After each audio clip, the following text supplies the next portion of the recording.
करिए पहन के निया और अतिया कहा तरी कि सैया दी तारी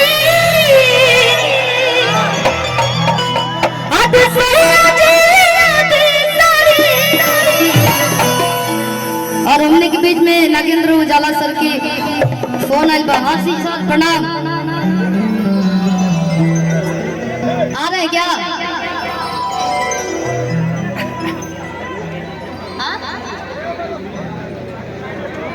अच्छा अच्छा ठीक है ठीक है। वीडियो कॉलिंग आजकल चला था, ऑडियो कॉलिंग का जमाना नहीं गए का जी। हम कह वीडियो कॉलिंग सर के वेलकम मतलब जगह दे दीजिए भैया, आप लोग उतर जाइए। ये मत समझिए कि मंच पे बड़ा बैठम तो बड़ा कलाकार बनी, सबसे बड़ा तो यहाँ सब लोग बनी।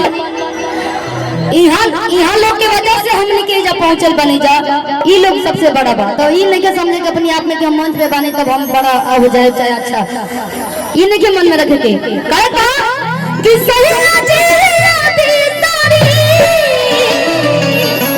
अब प्यार गुलाबी कि हो गुलाबी गुलाबी हो गुलाबी गुलाबी जवाना में कच्चा है गुलाबी हो गुलाबी गुलाबी जवाना सारी है गुलाबी गुलाबी बोला हो याद बात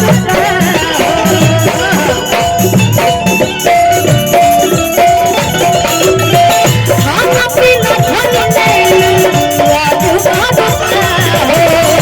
ए भैया ये गांव से के लोग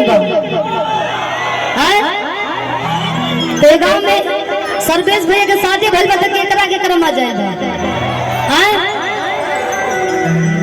तो प्रोग्राम होता तो अब मजे नहीं किया वो आप लोग खाली कैमरा में कैद करेंगे, डांस कर रही है भाई के शादी बा कि धोने बोला हो से